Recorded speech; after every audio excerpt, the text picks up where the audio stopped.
The Carib Tribe, native to the Lesser Antilles of the southern Caribbean, were among the most resilient indigenous peoples in resisting Spanish colonization during the Age of Exploration.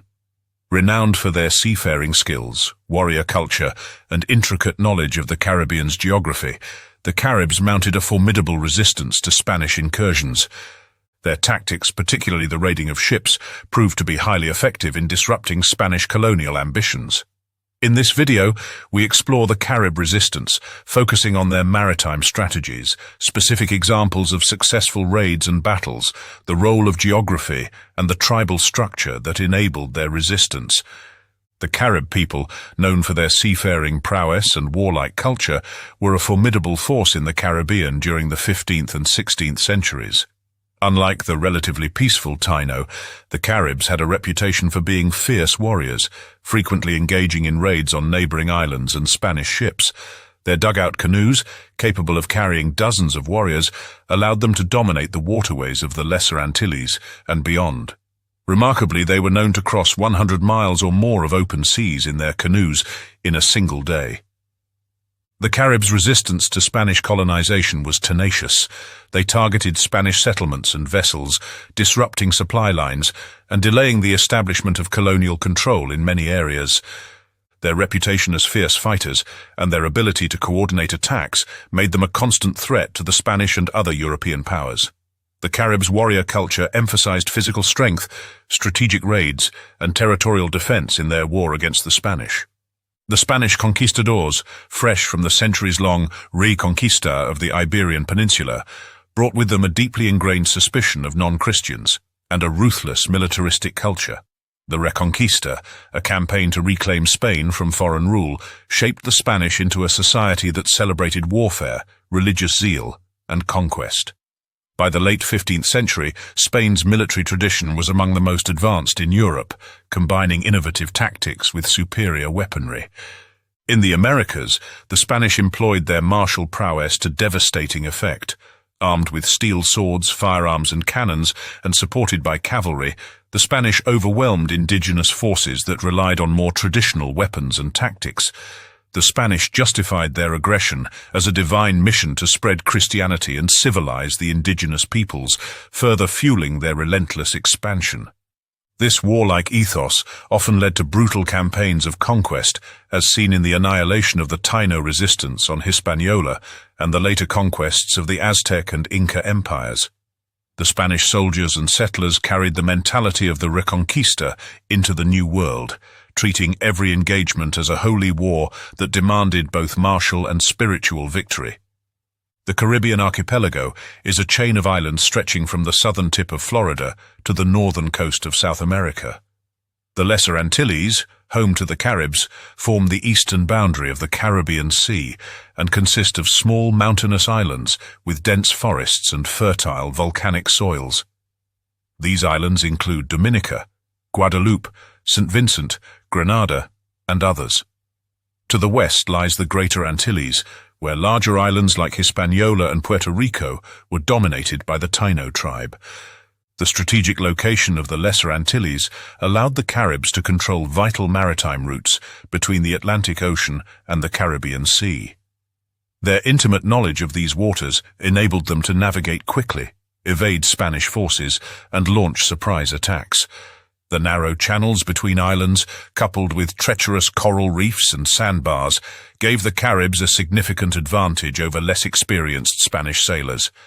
The Carib resistance to the Spanish in the Caribbean was a remarkable example of indigenous defiance against a technologically superior foe.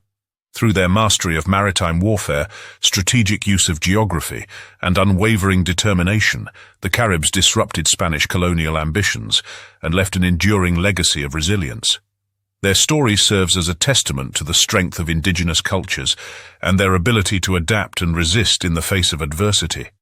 The Carib society was decentralized, with each island functioning as a semi-autonomous entity led by a chief. Despite the lack of a centralized government, the Caribs maintained strong inter-island networks through trade, alliances, and kinship ties. These networks facilitated coordinated resistance against the Spanish, including alliances with the Taino. The Caribs were highly martial, with warrior status central to their culture. Boys were trained from a young age in combat, navigation, and survival skills. Carib warriors were adept at using bows, arrows, and clubs, and they were known for their use of poisoned arrows tipped with toxic plant extracts. Their superior knowledge of local terrain and waters further enhanced their effectiveness in battle.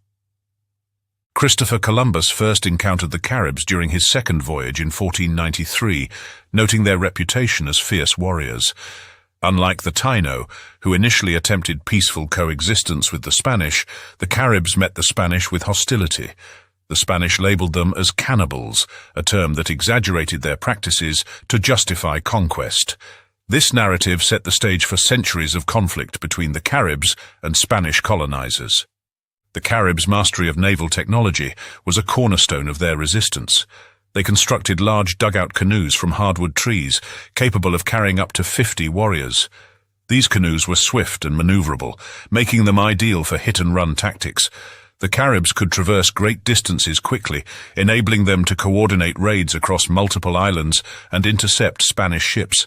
The Caribs, renowned for their tactical ingenuity, employed flaming arrows as a weapon to attack Spanish ships during their resistance to Spanish incursions. Flaming arrows were a simple yet effective tool, leveraging the Caribs' intimate knowledge of fire and its destructive potential against wooden vessels. Gunpowder could be ignited, causing a massive explosion about the ship. Flaming arrows had a dual purpose. They caused immediate physical damage and instilled panic among Spanish sailors. Spanish ships, constructed primarily of wood and outfitted with flammable sails and rigging, were particularly vulnerable to fire. The Caribs would prepare these arrows by coating their tips with resin, pitch, or plant-based oils, ensuring that the flames could sustain flight and ignite upon contact. Before an assault, warriors would ignite the arrows using torches or smoldering embers, and expertly launch them from their dugout canoes during close-range attacks. The use of flaming arrows in ship raids provided significant advantages. The Caribs could attack under the cover of darkness, or during moments when Spanish crews were unprepared, maximizing the psychological impact. A single flaming arrow that hit its mark could ignite sails or spread fire across decks, rendering the ship immobile and vulnerable. In the ensuing chaos, Carib warriors could board the vessel to loot supplies and overwhelm the disorganized crew. Flaming arrows were especially useful during ambushes in narrow waterways, where Spanish ships had limited maneuverability. The Caribs' ability to exploit these confined spaces with hit-and-run tactics amplified the effectiveness of their fiery assaults. Though fire-based weapons posed challenges, such as extinguishing mid-flight, the Caribs' strategic use of flaming arrows in combination with their maritime expertise made them a formidable force against the Spanish. Their ability to adapt and innovate highlighted their resilience and determination to defend their territory and sovereignty. The Caribs frequently targeted lightly defended Spanish supply ships, traveling between the Greater Antilles and Spain. These raids disrupted the flow of goods, weapons, and reinforcements, undermining Spanish efforts to establish a stable colonial presence. The Caribs' tactics included ambushes in narrow straits, nighttime assaults, and the use of decoys to lure Spanish ships into traps. Dominica and Guadeloupe served as key Carib strongholds, from which they launched attacks on Spanish settlements and ships. The island's rugged terrain and dense forests provided excellent cover, allowing Carib warriors to evade capture and plan counterattacks. Additionally, the Caribs utilized environmental warfare by targeting Spanish food supplies and water sources. By burning fields, destroying crops, and contaminating wells, they weakened Spanish garrisons and forced settlers to retreat. The Dominica Channel, between Dominica and Guadeloupe, became a notorious hotspot for raids. Carib warriors from Dominica and St. Vincent launched repeated raids on Spanish settlements in Hispaniola, targeting towns and supply routes. These raids caused significant disruptions, forcing the Spanish to divert resources to defend their holdings. Many ambushes occurred near the Mona Passage, the waterway between Hispaniola and Puerto Rico. In 1513, Carib warriors ambushed Spanish forces on the eastern coast of Puerto Rico. Using their canoes to outmaneuver Spanish ships, they inflicted heavy casualties and seized supplies. The Vieques Sound, near the small island of Vieques, was a frequent staging area for these attacks. The The Caribs of Grenada were also notorious for ambushing Spanish ships navigating the southern Caribbean. They used the island's numerous coves and reefs to stage surprise attacks, often disabling Spanish vessels before boarding them. The Dragon's Mouths, a series of channels between Trinidad and Venezuela, also saw frequent Carib raids. The Caribs' intimate knowledge of their environment allowed them to use geographic features to their advantage. Dense forests, steep mountains, and hidden bays provided natural defenses against Spanish incursions. The Caribs also employed guerrilla tactics, using the cover of night and natural terrain to launch ambushes and retreat before Spanish forces could retaliate. The Caribs' ability to defeat Spanish forces stemmed from their combination of martial prowess, superior navigation, and strategic use of geography. Multiple Spanish expeditions to subdue Dominica ended in failure due to the Caribs' effective use of ambushes and their ability to retreat into inaccessible terrain. In the early 16th century, a Spanish fleet attempting to establish a foothold on Guadeloupe faced one of its most humiliating defeats at the hands of Carib warriors. The battle occurred near the Pointe de Château, a rugged peninsula on Guadeloupe's eastern coast, characterized by its sharp cliffs and hidden coves. This area provided the Caribs with the perfect staging ground for an ambush, as its rocky outcrops obscured their movements from the Spanish fleet. The Spanish, hoping to establish a strategic base on Guadeloupe, underestimated both the natural challenges of the island and the resolve of its defenders. As the fleet anchored off the coast, the Caribs launched their attack under the cover of darkness. Using their swift piraguas, the Caribs silently approached the Spanish ships. They began by targeting the smaller vessels, using fire-tipped arrows to ignite sails and cause chaos among the fleet. The Spanish, caught off guard, attempted to organize a defense but found themselves hindered by the rocky seabed and treacherous currents, which made it difficult to maneuver their larger ships. Meanwhile, Carib warriors on shore fired volleys of arrows, some lit with fire, driving the Spaniards into disarray. The decisive moment came when the Caribs boarded the largest Spanish vessel. Armed with clubs and poisoned arrows, they overwhelmed the crew in close combat. The ship's captain was killed, and the remaining Spaniards either surrendered or jumped overboard, only to be picked off by Caribs waiting in canoes. Reports from survivors indicate that the Caribs seized significant supplies, including weapons, food stores, and navigational equipment. They then burned the Spanish ships, ensuring that no reinforcements could reach the fleet. This battle not only secured Guadeloupe as a Carib stronghold, but also sent a clear message to the Spanish about the dangers of underestimating indigenous resistance. The victory at Guadeloupe was celebrated across the Carib territories and became a rallying point for further resistance efforts. It demonstrated the Caribs' ability to combine maritime prowess, geographic knowledge, and tactical ingenuity to defend their lands against one of the most powerful empires of the time. In 1529, a convoy of Spanish ships transporting goods from Puerto Rico was ambushed near St. Vincent, showcasing the strategic brilliance of the Carib warriors. This ambush took place in the narrow waters off the leeward side of St. Vincent, where the Spanish convoy was navigating to avoid open seas. The Caribs, using their intimate knowledge of local currents and winds, waited in concealed positions within coves and dense mangrove inlets. As the lead Spanish ship entered the ambush zone, Carib warriors in large dugout canoes launched a coordinated assault. The canoes, designed for swift movement, encircled the lead ship, using fire-tipped arrows to disable its sails and rigging.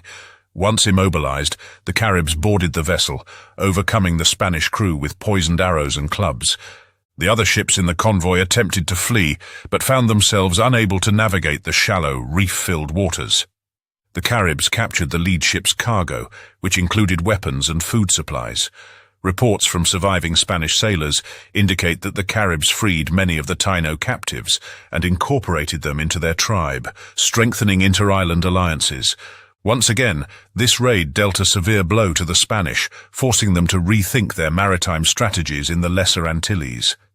The 1529 ambush also highlighted the Caribs' ability to exploit Spanish weaknesses, combining superior local knowledge with bold, tactical aggression. Just as with the Battle of Guadeloupe, this victory was celebrated across Carib territories and served as a deterrent to further Spanish incursions in the region for several years. Despite their initial successes, the Caribs eventually faced overwhelming odds. However, the Caribs' legacy of resistance endured. Their ability to challenge Spanish dominance for over a century demonstrated the resilience of indigenous peoples in the face of colonization.